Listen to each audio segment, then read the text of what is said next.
அனைவருக்கும் வணக்கம்.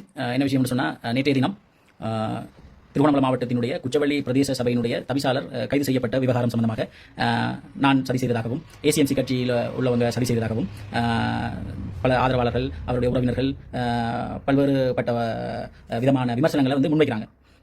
இதில் விஷயத்தை நாங்கள் தெளிவாக பார்க்கணும். இப்படி ஒரு சூழ்நிலை எனக்கு கிடைச்சிருக்க மாதிரி தான் நிச்சயமாக நான் செய்திருப்பேன். இப்படியான ஒரு சூழ்நிலை எனக்கு நான் சம்பந்தப்பட்ட விஷயமா இருந்தால் நிச்சயமாக நான் செய்திருப்பேன். ஆனால் இந்த விவகாரத்துக்கும் எங்களுக்கு ஏசிஎம்சி கட்சிக்கும் எங்களுக்கும் எந்த சம்பந்தம் இல்லை ஆணித்தரமாக சொல்றேன். என்னன்னு சொன்னா, இந்த கேஸ் லஞ்ச ஊழல் ஆணைக்குழுவால மேற்கொள்ளப்பட்ட ஒரு விடயம். லஞ்ச ஊழல் ஆணைக்குழுவை நாங்கள் எங்கள் கிராமத்தில் இருக்கிற போலீஸ்காரர் மாதிரியோ 119 மாதிரியோ நாங்கள் இடப்பட முடியாது. அவங்களோட நடவடிக்கை அப்படி இருக்கையும் போறது கிடையாது. அதாவது அவங்க யாரையும் எந்த சூழ்நிலையிலையும் நம்ப மாட்டாங்க. ஒரு கேஸை விசாரிக்க வேண்டும் என்று சொன்னா அவங்க அது சார்ந்த நம்ப தகுந்த விஷயங்களை ஆரம்பத்தில் எதிர்பார்ப்பாங்க. இப்போ நான் சும்மா ஒரு கோபத்துக்கு ஒரு குற்றச்சாட்டு சொல்லலாம், அவங்க அதுக்கு இவ்வளோ காசுகளை செலவழிக்கலாம். அதெல்லாம் அவங்களுக்கு ஒரு ஒரு மிகப்பெரிய பின்னடைவாக இருக்கும். அதால் அந்த சம்பந்தப்பட்ட விவகாரம் எந்த அளவுக்கு நம்பகத்தன்மையோட இருக்குன்றதை அவங்க பல சந்தர்ப்பத்தில் ஆராய்ச்சி பார்ப்பாங்க. எப்படி இப்போ நான் ஒரு குற்றச்சாட்டு சொல்கிறேன், சரி, அவங்க கேட்பாங்க இந்த குற்றச்சாட்டுக்கும் உங்களுக்கு என்ன தொடர்பு, நீங்கள் நேரடி தொடர்பா இல்லை, அப்போ என்ன விதத்தில் நீங்கள் இந்த குற்றச்சாட்டு முன்வைக்கிறீங்க, இல்லை அப்படி அவருக்கு செய்தவர் இப்படி இவருக்கு செய்தவர், அவர் அப்படி சொல்கிறார் இவர் இப்படி சொல்கிறார், அதால் நீங்கள் அப்படிங்கன்னு சொல்லி அந்த குற்றச்சாட்டை நாங்கள் சொல்லி அவங்க நம்பி வரப்போகிறது கிடையாது. சரிதானே? 119 கடிச்சா கேட்டு கேள்வியெல்லாம் வீட்டை சுற்றி வளைக்கிற மாதிரியான விவகாரம் லஞ்ச ஊழல் ஆணைக்குழுவாக செய்ய முடியாது. அப்போ அவங்கள்ட்ட ஒரு மெத்தட் இருக்கு, ஒரு ப்ரொசீஜர் இருக்கு, என்ன மாதிரி அதை மேற்கொள்ளணும். அப்போ இந்த காணி விவகாரம், இந்த காணிக்கு அதாவது இந்த காணியை மாரியப்பன் என்றவருக்கு கொடுக்கணும் என்று சொல்லி லேண்ட் கமிஷனர், அதாவது காணி ஆணையாளர் கடிதம் வாங்கி கொடுத்துருக்கு. இதில் 20 காணியை கொடுங்கன்னு சொல்லி டிஎஸ்க்கு பரிந்துரைக்கப்பட்டது. அப்போ அதை மேற்கொண்ட பிறகு இந்த காணியில் அவர் மேற்கொண்ட எந்த நடவடிக்கையும் செய்யலை. அதுக்கு பிறகு என்ன நடந்ததுன்னு சொன்னால், இந்த காணியை வேறு ஒருத்தர் துப்புரவு செய்திருக்கு. சமீப காலமாக துப்புரவு செய்திருக்கு பார்த்தாலும் உங்களுக்கு தெரியும். அப்போ இது துப்புரவு செய்யப்பட்ட பிறகு அவருக்கு இந்த தகவல் அறிஞ்ச உடனே அவர் இப்போ கனடாவில் இருக்கு.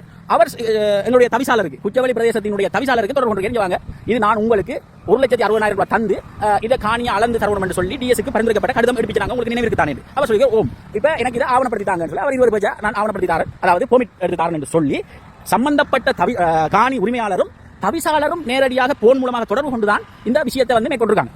சரிதானே? இதுல ஏசிஎம்சி கட்சி சதி செய்தாங்க, அல்லது பிரீமன் சதி செய்தான், இதுக்கு பின்னால பிரீமன் இருக்கான், இதுக்கு பின்னால கிப்னாஸ் இருக்கான், இதுக்கு பின்னால ஏசிஎம்சி இருக்கு, இதெல்லாம் எதுவும் இல்லை. இதுக்கு பின்னால வளவுகாரர் மாரியப்பன் இருக்கிறேன். அந்த மாரியப்பன் நேரடியாக தொடர்பு கொண்டு இடையில ஒரு மீடியேட்டர் இருக்கிற, அவர் பேர் நான் சொல்ல விரும்பல.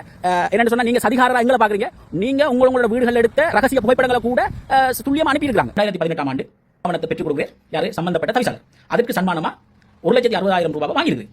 அது நான் சொல்ல இல்ல, அவர் சொல்லியிருக்கிறேன். லஞ்ச ஊழல் ஆணைக்குழுக்கு அவர் சொல்லியிருக்கிறேன். அதாவது காணி சம்பந்தப்பட்ட நபர் மாரியப்பன்.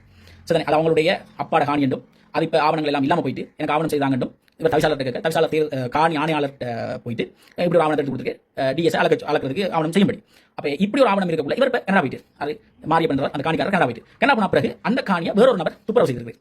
வேறொரு நபர் துப்புரவு செய்தார். இதை மாரியப்பன் அறிஞ்சு தவிசாளர் தொடர்பு கேட்டிருக்கு. உங்களுக்கு தெரியும் தானே, உங்களுக்கு நினைவு இருக்கா, நான் உங்களுக்கு 1,60,000 ரூபாய் தந்து இப்படி இதை அளக்கிறதுக்கு ஒரு 20 பேஜ் அளக்கிறதுக்கு ஆவணம் செய்து கொண்டது உங்களுக்கு நினைவு இருக்கா? எங்க காணி கிட்டத்தட்ட 160 பேஜ் காணி, ஆனால் இவ்வளவு தான் தருவன் அவங்க சொல்லியிருக்காங்க. அதை நீங்க என்னட்ட காசு வாங்கி பெற்றுக்கொண்ட விவகாரம் உங்களுக்கு ஞாபகம் இருக்கான்னு அவர் கேட்டிருக்கேன். சொல்லுங்க, எனக்கு நினைவு இருக்கு. இல்லை இப்போ எனக்கு இந்த காணிக்கு ஆவணம் தரணும் பாருங்க, இன்னொரு அந்த காணியை துப்புரவு செய்து எனக்கு காணி இல்லாமல் போகுதுன்னு சொல்லி அவர் சொல்லி காணிக்கு ஆவணம் செய்து தரண்டா 5 லட்சம் ரூபாய் செலவாகும் என்று தவிசாளர் சொல்லியிருக்கு. சரிதானே? இப்போ தவிசாளர் சொன்னதுக்கு இணங்க அவர் சொல்லி 5 லட்சம் பிரச்சனை இல்லை, எனக்கு இந்த காணி வேணும், எனக்கு இந்த காணிக்கு ஆவணம் வேணும், நான் அதில் வேலி போடுறதுக்கு நீங்க உதவி செய்யணும். அவர் சொல்லி அதெல்லாம் பிரச்சனை இல்லை, காசு வைங்க, 10 நாளில் நான் இந்த விஷயத்தை, அதாவது பெர்மிட் சம்பந்தமான விஷயத்தை நான் முடிச்சு தருவேன் என்று சொல்லி தவிசாளர் சொல்லி காணிக்காரர் மாரியப்பனும் கதைச்சு தான் இந்த விஷயத்துக்குள்ள போயிருக்காங்க. இந்த விஷயத்தில் நான் எப்படியான சரியை செய்ய முடியும், அல்லது ஏசிஎம்சி கட்சிக்காரர் எவ்வாறான சரியை செய்ய முடியும் எனக்கு தெரியாது. என்னடா, மாரியப்பனுக்கு இடையில யாரும் மீடியேட்டர் கிடையாது. மாரியப்பனுக்கும் அவருக்கும் நீண்ட நாள் தொடர்புகள் நட்புகள் இருந்திருக்கு. இப்போ மாரியப்பனுக்கு தெரியும் நிச்சயமா இவர் காணிக்கான ஆவணம் தரமாட்டார். ஆனால் இதை பிரச்சனை ஆக்கிவிட்டா தன்னுடைய காணி பாதுகாக்கப்படும். இந்த காணியை யாரும் வாங்க வர மாட்டாங்க. ஏன்னா இந்த காணிக்கு பிரச்சனை இருக்கின்றத அவர் அங்கிருந்து இந்த வேலையை செய்திருக்கு. மாரியப்பனுக்கும் எனக்கு என்ன தொடர்பு அப்படின்னு சொன்னா, மாரியப்பன் அடம்போடைய கிராமத்தில் வாழ்ந்து ஒரு ஆள். அங்கே உள்ள பிள்ளைகளுக்கு, நர்சரி பிள்ளைகளுக்கு கோப்பியல் புத்தகங்கள் அதில் கொடுக்கும்போது என்ன கொடுப்பேன், நான் ஃபேஸ்புக்கில் போடுவேன், அப்படி ஒரு உறவு இருக்கு. ஆனால் இந்த விவகாரத்தில் அவர் என்ன எடுத்துக்கொள்ள ஒரு சந்தர்ப்பத்தில் சொன்னவர், நானே காசு கொடுத்தேன் அவனுக்கு இப்படி எல்லாம் செய்யறதுக்குன்னு சொல்லி எனக்கு சொன்னவர். ஆனால் லஞ்ச ஊழல் ஆணைக்குழு வரும்போது என்ன தவிர்த்து கொண்டாங்க. ஏன்னா அவங்க என்ன நம்ம தயார் இல்லை, மூன்றாம் தரப்பான என்னோட எந்த விதமான டீலும் வச்சுக்கொள்றதுக்கு லஞ்ச ஊழல் ஆணைக்குழு தயார் இல்லை. அவங்க என்ன உரம் கட்டிட்டு மாரியப்பனும் அவரும் அவருடைய மனைவியும் சேர்ந்துதான் இந்த காரியத்தை செய்து அவரை பிடிச்சு கொடுத்தாங்க. இதுல நான் சதி செய்தேன், இதுக்கு பின்னால் முழுக்க நான் இருந்தேன், ஒரு இஸ்லாமியருக்கு எதிரான ஒரு கொள்கைவாதி நான், சதிகாரன், இதெல்லாம் நீங்க சொல்றதை பார்க்கக்குள்ள ஒரு மடமையா பார்க்க வேண்டியதா இருக்கு. நீங்க நினைக்கிற போலீஸ் கிடையாது, இது லஞ்ச ஊழல் ஆணைக்குழு. இந்த மூன்றாம் தரப்பு கதை பேசிட்டு இருக்கு, அந்த கதையை கேட்கிற அளவுக்கு எல்லாம் அவங்க இல்லை. நம்ம தகுந்த விஷயம் இருக்கா, சான்றுகள் இருக்கா, சம்பந்தப்பட்ட விவகாரத்தோட நாங்க தொடர்புல இருக்கிறோமா அப்படின்றத தான் அவங்க பார்ப்பாங்களே தவிர, நான் கத்திரிக்காய் வாழக்கா கதையெல்லாம் அவங்களுக்கு சொல்லி அது சம்பந்தமா அவங்க இந்த விசாரணை நடத்தி பிடிச்சிட்டு போறதுக்கு போற அளவுல அவங்க கட்டமைப்பு இல்லைன்றதை நீங்களும் நானும் ஏற்றுக்கொள்ளணும். சரி, இந்த சந்தர்ப்பத்தில் மாரியப்பன் இந்த கைது நடந்த பிறகு எனக்கு கால் பண்றேன், உங்க எதிரியை பிடிச்சாச்சு உடனே பொலிசுக்கு போகணும். இப்போ நான் எதிரி என்ன எதிரி டக்குன்னு திடீர்னு போனால் அங்கே கிப்னாஸ் நிற்கிறான். என்னுடைய நண்பன் அவன் ரோட்லயே கைதை கண்டுட்டான், அவன் உள்ள போயிட்டான். ரோட்ல தான் கைது நடந்திருக்கு. அந்த கைதை வந்து நிறைய பேர் பார்த்துட்டாங்க. பார்த்தா அப்புறம் எனக்கு பர்சனலா எடுத்து சொன்ன அப்புறம் நானும் அவளுக்கு போனா அதுக்கு மாறி என்ன சொல்லிட்டு சரி அதுக்கு எனக்கு கோலம் வந்துருக்கு. அப்ப அங்க போன இடத்துல நான் தவிசாளர் கண்டது உண்மை.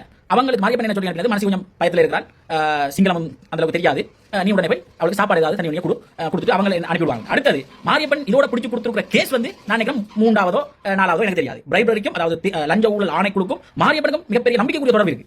சரிதானே? அவர் சொன்னா அந்த கேஸ் சக்சஸ்ஃபுல்லா நடக்கும்ன்றது அவங்க சம்பந்தப்பட்ட அதிகாரிகளுக்கு தெரியும். அப்படி அவர் பிடிச்சி கொடுத்துருக்காரு, அவங்களுக்கு நான் எனக்கு நம்பிக்கை இருக்கு. அதால நான் தேவையோ அல்லது நான் என்னத்துக்கு தேவை, இந்த இடத்துல எதை நம்ப வைக்கிறதுக்கு நான் தேவை அல்லது எதை நம்ப வைக்கிறதுக்கு ரிசான் தேவை, ஏசிஎம்சி கட்சிக்கார தேவை, ஒருத்தர் தேவை இல்லை. காசை கேட்டது தவிசாளர், காசை கொண்டு வந்து கொடுத்தது நேரடியா மாரியப்பட்ட மனைவி, இதை போன்ல சரியா கையாண்டு இருந்தது மாரியப்பன்.